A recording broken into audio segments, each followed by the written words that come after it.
Olá, pessoal do terceiro ano. Bom dia a todos, tudo bem com vocês?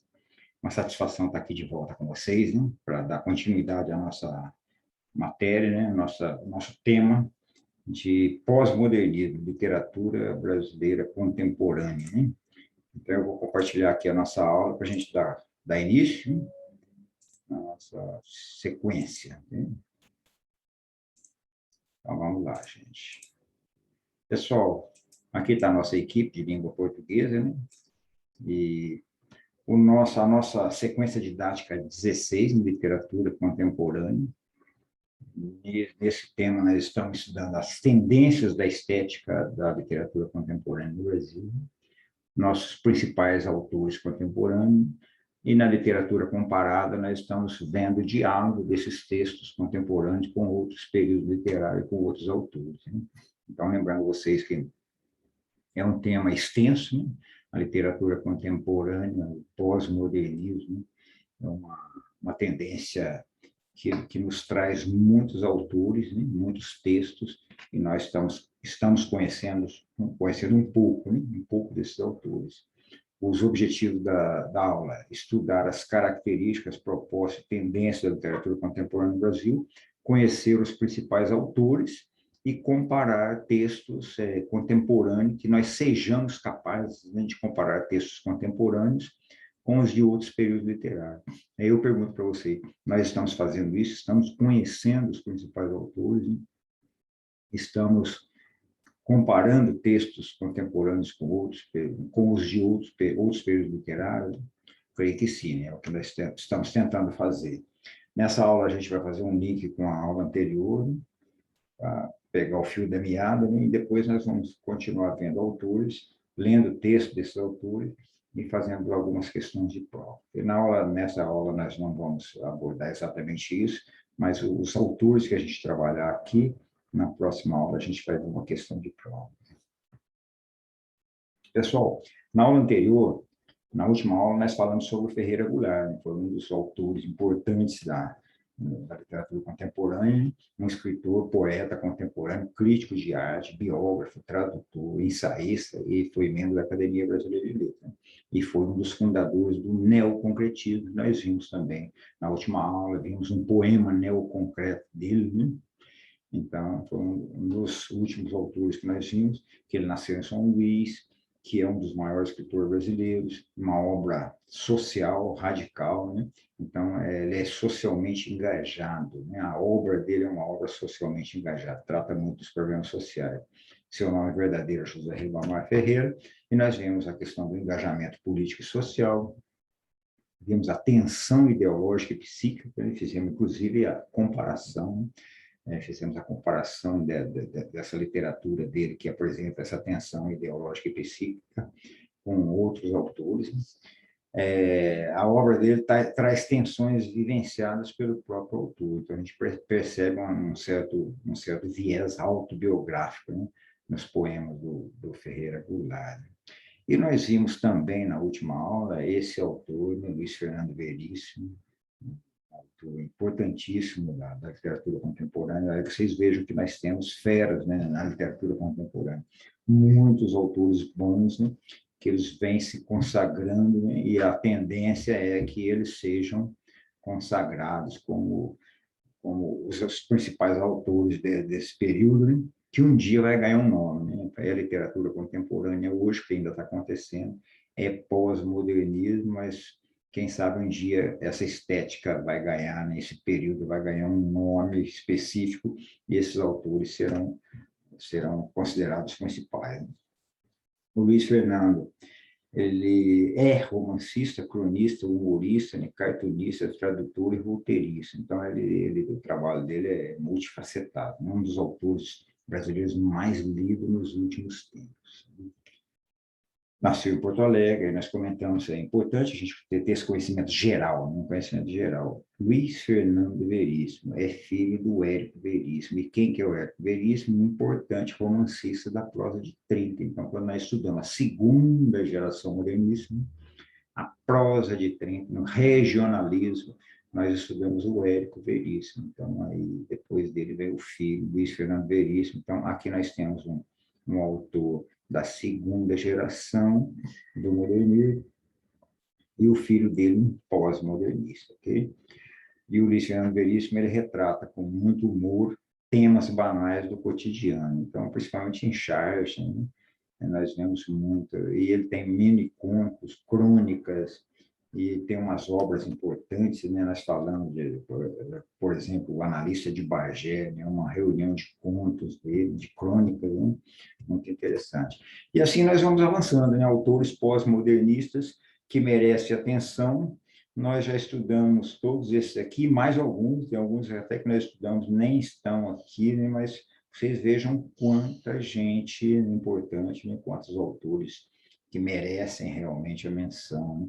Nós vimos poemas da Cora Coralina, da Adélia Prado, Ana Cristina César, demos um enfoque é, atencioso a ela, né? A Cássio Chacal, Paulo Leminski, agora Ferreira Goulart, tínhamos falado do Menor Fernandes, Torquato Neto, foi falado por nós vimos coisas dele, Luiz Fernando Veríssimo, e tem todos esses aqui, lógico que nós não veremos todos, né, mas vamos avançar um pouquinho mais e ver mais alguns autores. Né? Bom, gente, eu trago para vocês um trechinho do nosso livro que fala sobre a poesia do fim do século XX até a década atual. Né? Então, digamos assim, os nossos dias. Né?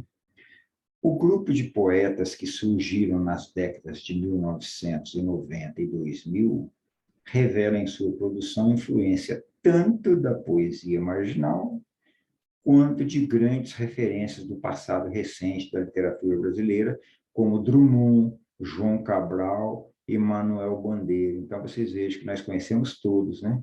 E, casualmente, no livro nosso citou aqui Manuel Bandeira, da primeira geração, Drummond, da segunda geração, e João Cabral, da terceira geração. Então, há uma abrangência longa aqui, né?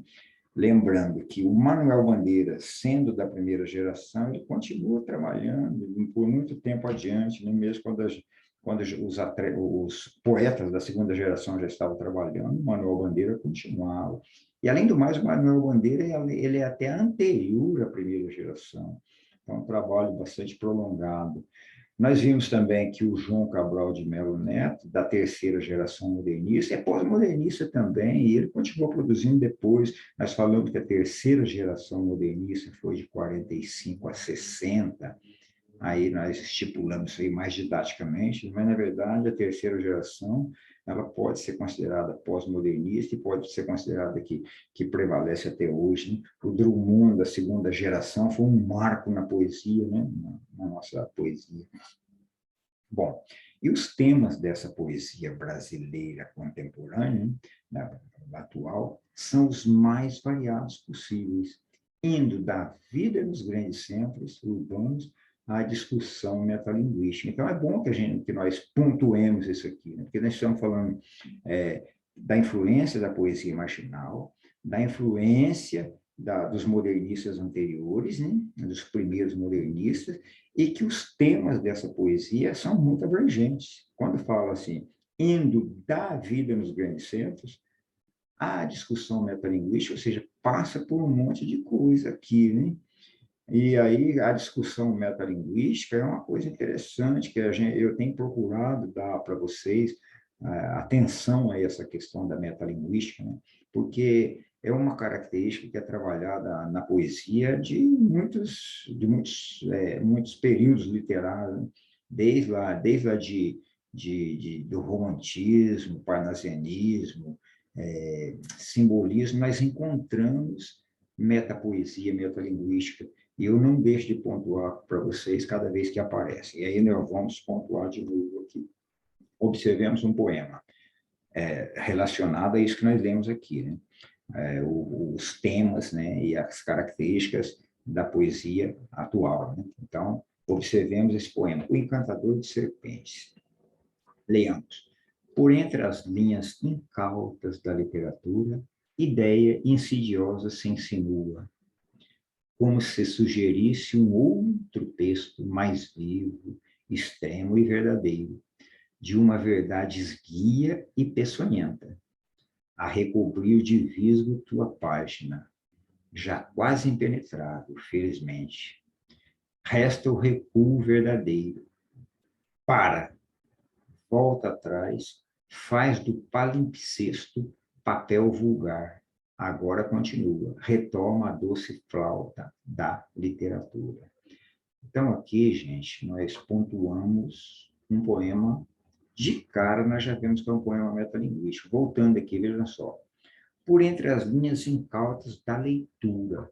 Está falando as linhas incautas da leitura, então, se está falando da leitura, já está se encaminhando para a metalinguagem, né? Como se sugerisse um outro texto, mais vivo, extremo e verdadeiro. Opa! Então, o texto está falando da metapoesia. De uma verdade esguia peçonhense a recobrir o divisgo tua página. Então, está falando da página que nós estamos lendo, da poesia. Então, nós encontramos aqui metapoesia. Quando nós passamos, nós vamos voltar aqui ainda, vamos comentar isso aqui, mas olhando aqui para o finalzinho, resta o recuo verdadeiro, para, volta atrás, faz do palimpsesto papel vulgar. Agora continua, retoma a doce flauta da literatura. Aí nós perguntamos, que palimpsesto é esse, né? Aí eu trouxe para vocês aqui o conceito de palimpsesto do dicionário. O que é palimpsesto? Substantivo masculino. Manuscrito em pergaminho que, após ser raspado e polido, era novamente aproveitado para a escrita de outros textos, prática usual na Idade Média. Modernamente, a técnica tem permitido restaurar os primeiros caracteres. Olha só, gente, que interessante. Se um manuscrito em pergaminho que, após ser raspado, ou seja, tem um texto no pergaminho que era raspado, polido e novamente aproveitado para a escrita de outros textos, prática usual da Idade Média. Ou seja, se pegava o pergaminho, que tinha alguma coisa escrita, apagava aquilo e escrevia em cima. Mais para frente, apagava aquilo que estava e escrevia em cima. Vocês percebem que ficavam camadas de textos perdidas ali embaixo? Então, vamos adotar essa ideia. O pergaminho, o palimpsesto, ele tem ali embaixo, ele tem um texto escrito, né? Tem um texto escrito ali que nós visualizamos, mas embaixo dele tem camadas de textos que foram raspadas, que foram polidas, que foram perdidas. Então, nós estamos lendo um texto sobre outro texto. O que será que tem por baixo, né? Puxa, a gente podia dar uma espiadinha, ver o que é que foi perdido, o que é que foi raspado, né? Então, modernamente, a técnica do palimpsesto permite o quê? A gente restaurar os caracteres primitivos. Essa técnica moderna do palimpsesto permite investigar que textos estavam escritos atrás desses primeiros. A camada de baixo, a outra camada de baixo, o que nós podemos encontrar de vestígios ali, né? Ok, agora nós podemos voltar aqui no texto, né?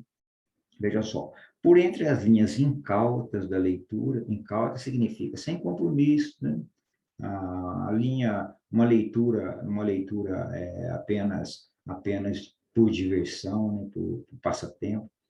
Ideia insidiosa se insinua. Aqui, veja só, gente, que nós percebemos uma aliteração, né? com o fonema S, né? A consoante S, insidiosa se insinua, com C, sugerir C. Então, ideia insidiosa, né? Uma ideia insidiosa significa uma ideia desafiadora, né? Então, por entre as linhas tranquilas da leitura, uma ideia insidiosa se insinua. Como assim? Na nossa leitura, nós temos condições de ir mais a fundo, e se nós somos leitores desafiadores, né? Nós queremos ver algo mais. Então, uma ideia insidiosa se insinua, como se sugerisse um outro texto. Opa, tem alguma coisa a mais desse texto. Esse texto quer trazer, esse texto está trazendo para mim algo, mas tem algo mais profundo. Ó, algo mais vivo, extremo e verdadeiro, como se sugerisse um outro texto mais vivo, extremo. Como assim um outro texto? Não é esse que eu estou lendo? Esse que eu estou lendo é um texto, né, cuja interpretação pode me desafiar a olhar mais profundamente, olhar mais extremamente, um olhar mais vivo, e encontrar algo mais nessa leitura. de uma verdade esguia e peçonhenta, uma esguia que escapa com facilidade, uma verdade que tenta fugir e que é perigosa, está ali no texto. A recobrir de visgo tua página. Visgo é algo como se fosse coisa velha, né? Quando alguma coisa fica muito tempo fechada, né? Junta mofo, né? Como se fosse um mofo. A cobrir de mofo a tua página. Opa, peraí, eu tenho que limpar, descobrir o que tem aqui.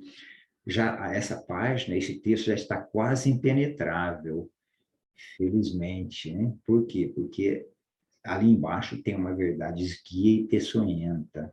Vocês percebem aqui nessa primeira parte, pessoal, que está nos levando a ver a poesia como algo que nos permite uma interpretação mais profunda. Às vezes nós vemos uma poesia e não enxergamos nada, ou enxergamos muito pouco, mas uma outra pessoa lê e enxerga coisa. A poesia tem algo a dizer, o texto tem algo a dizer para nós, e às vezes esse algo a dizer requer uma certa habilidade, um certo trabalho nosso para encontrar o que mais tem nesse texto, né? Isso é quando nós estudamos o Guimarães Rosa, nós falamos muito disso. Guimarães Rosa é especialista em deixar coisas ali escondidas embaixo do texto para a gente descobrir, né? É por isso que se diz que a poesia lida uma só vez é uma poesia mal lida, né? Nós precisamos ler a poesia, reler e tentar tangenciar, né, as possíveis interpretações da poesia, né? Aí o texto continua e fala assim: resta o recuo verdadeiro. O que é esse recuo verdadeiro? Voltar e reler a poesia. Volta atrás. Espera aí, deixa eu ler melhor, deixa eu procurar, faz do palimpsesto papel vulgar.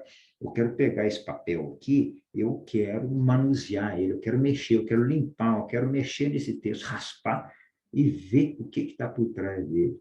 Agora continua. Retoma a doce flauta da leitura. Ok. Agora eu olhei com atenção, espiei o que esse texto está querendo me dizer, que interpretações eu posso atribuir a esse texto.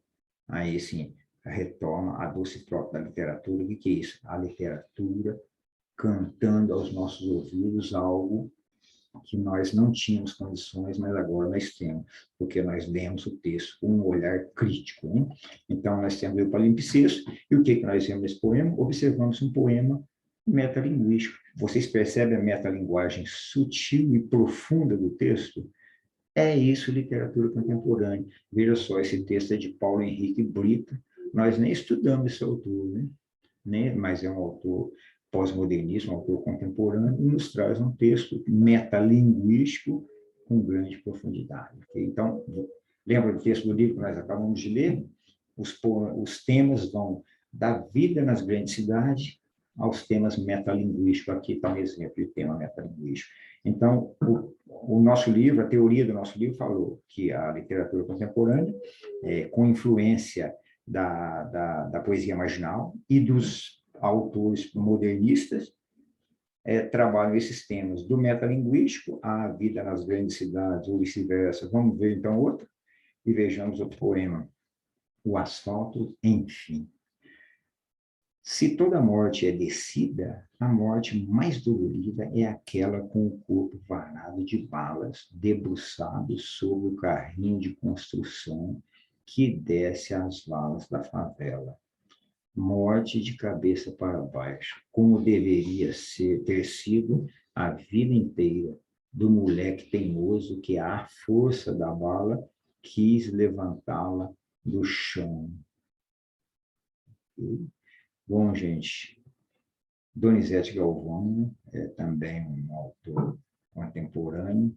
E o que nós vemos aqui? De cara, hein? Nós vemos um poema que trata da vida nas grandes cidades, mais especificamente nos subúrbios da grande cidade.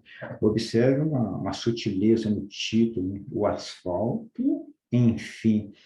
Vocês percebem que esse enfim aqui, esse é um conector, talvez um advérbio, né? Mas que ele, de acordo com o contexto, com o tema tratado na poesia, o enfim, a abrangência semântica dele avança um pouquinho mais, enfim, e está falando de um fim, uma morte. Então, esse enfim vai além de ser um advérbio, um conector, e dialoga com o conteúdo da poesia.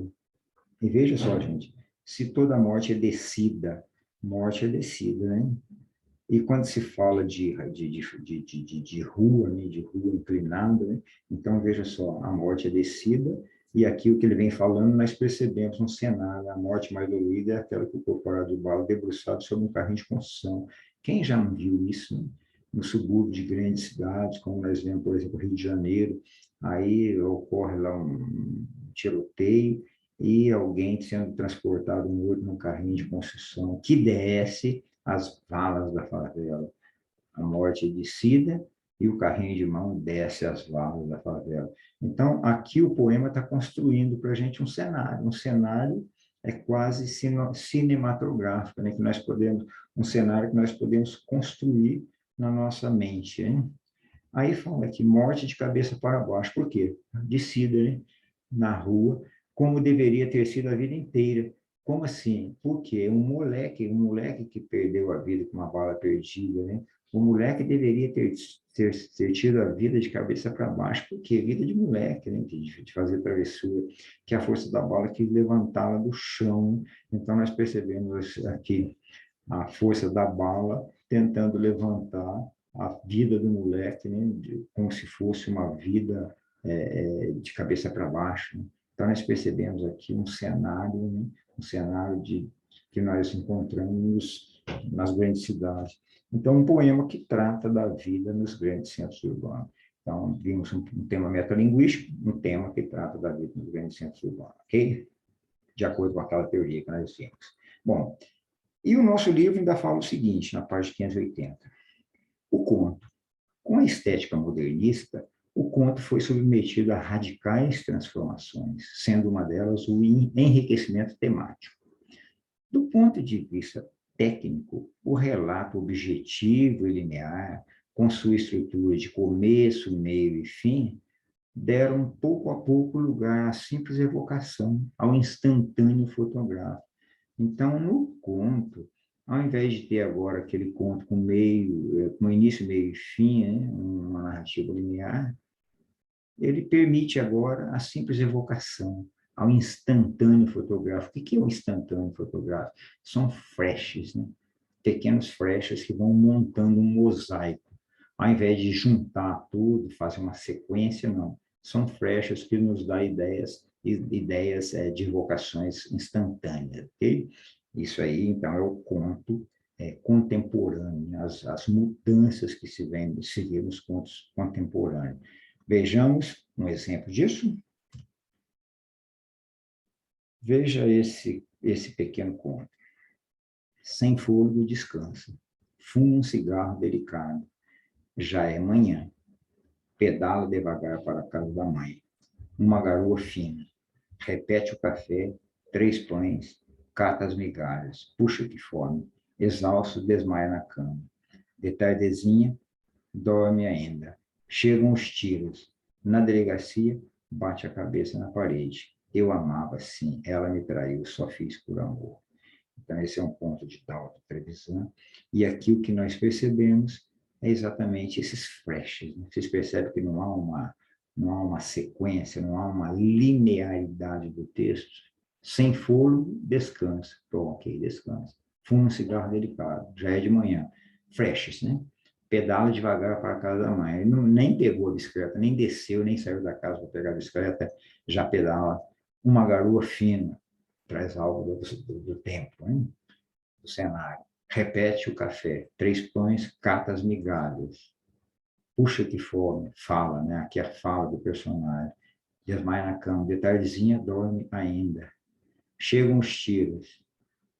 Então, como assim chegam os tiros? Na delegacia, bate a cabeça. O que nós estamos vendo aqui? Flashes instantâneos, cenários instantâneos. Bom, aí sobre esse texto aqui que nós lemos, né? Eu pergunto para vocês, quem é o personagem? Quem é o personagem desse texto? Vamos voltar? para a gente responder essas perguntas. Quem é o personagem? O que aconteceu? Como se caracteriza a linguagem no conto? Voltemos. Sem fôlego descansa, fuma um cigarro delicado, já é manhã, pedala devagar para a casa da mãe, uma garoa fina, repete o café, 3 pães, cata as migalhas, puxa de fome, exausto. Opa, chefe, aqui tem um adjetivo que nos dá a indicação de que o personagem é um homem, né? Não é uma mulher, porque é exausto. Desmaia na cama. De tardezinho dorme ainda. Chega um estira na delegacia, bate a cabeça na parede. Eu amava assim. Ela me traiu. Se ela me traiu, então reforça, né, a pista, né, a indicação de que o personagem é masculino. Só fiz por amor. Então nós podemos dizer quem é o personagem é um homem, mas sem caracterização definida. Nós só conseguimos identificar pistas de que é um homem por causa do adjetivo exausto, porque ele diz que a mulher o traiu. Né? O que aconteceu? Né? O que nós podemos captar? O que vocês conseguiram entender do texto? Não está escrito, né? Está escrito? Não está. Mas nós podemos construir a ideia de que o texto sugere que o homem matou uma mulher, provavelmente sua companheira. Está escrito isso no texto? Não está. Está elíptico no texto. Então, é um texto elíptico que em nenhum momento fala que, ou fala que né, eu amava, ela me traiu, só fiz por amor. Só fiz o quê? Mas se ele está na delegacia, se os tiras, que são os policiais, o buscaram, vocês percebem que em nenhum momento fala que ele matou a mulher, eu amava assim, ela me traiu, só fiz por amor. Só fiz o quê? Possivelmente matou a mulher. Então, nós temos que trabalhar essa linguagem elíptica, né, para descobrir, tentar interpretar o que foi. Então, possivelmente uma mulher morta pelo marido, né, ou pelo companheiro. E como se caracteriza a linguagem no conto? Né?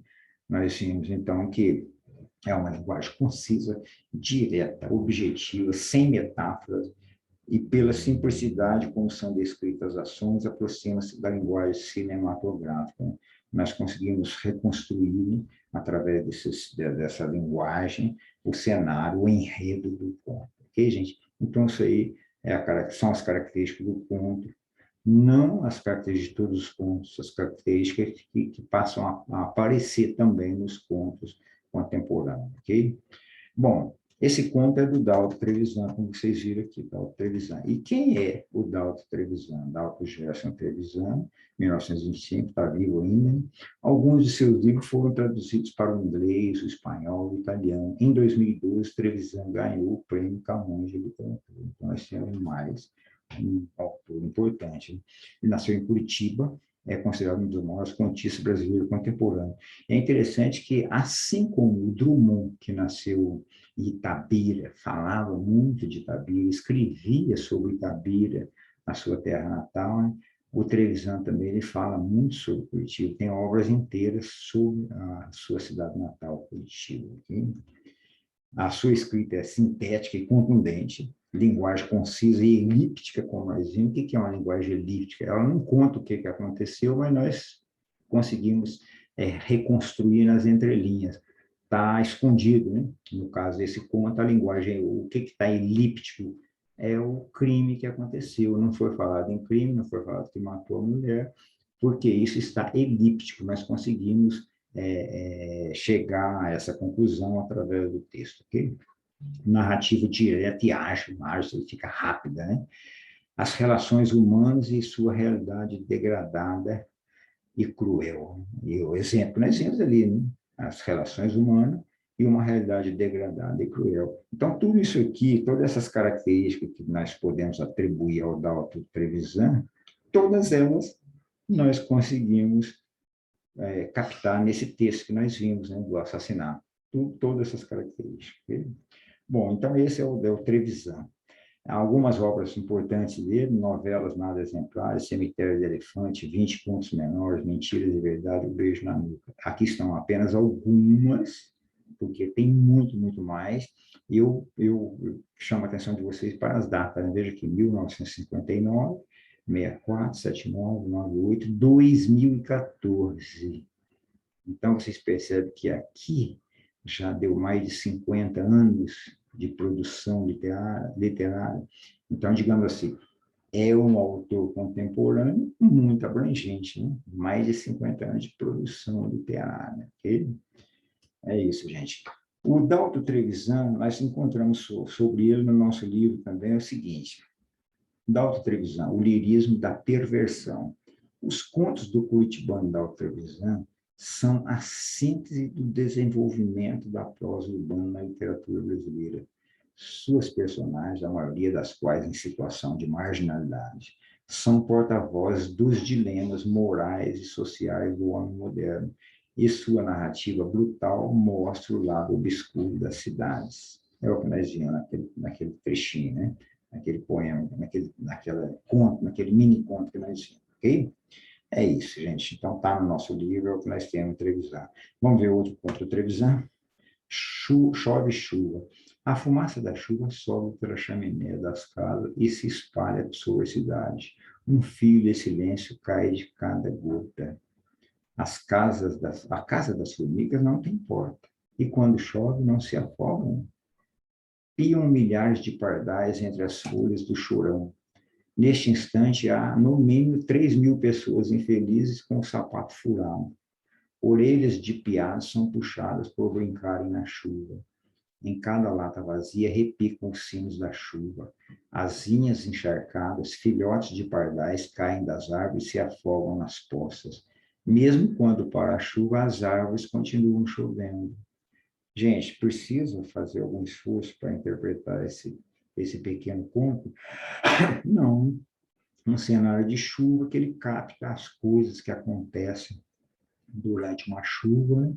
Transforma isso numa linguagem literária, né? Uma narrativa literária, e traz para nós esses flashes de onde? Da cidade. Na chuva na cidade. Né? Os pardais piando nas árvores, né? As pessoas que têm o sapato furado que molham a beira, as crianças que vão brincar na chuva e as mães puxam a orelha dele, né? A lata vazia que faz aquele barulho gostoso da chuva, hein? As asinhas encharcadas, os filhotes de pardais que caem das árvores. Hein? E quando a chuva para, hein, as árvores continuam soltando as gotas. Então é isso, gente, uma linguagem direta, né? Uma linguagem direta, objetiva. Né? É isso que nós encontramos em Dalton Trevisan. Então, nós vimos aqui características da literatura contemporânea, as tendências, as influências, né? E assim nós vamos avançando. Então, nós já temos assim um conhecimento da literatura contemporânea, do pós-modernismo, e aí nós temos mais coisa para ver, muito mais coisa, né? Oxalá nós tenhamos a oportunidade de estudar mais autores, não temos tempo para isso. Por enquanto é isso, gente. Agradeço a participação de vocês. Espero vê-los em breve nas próximas aulas. Desejo para vocês boa semana, bom estudo. Obrigado, gente. Tchau.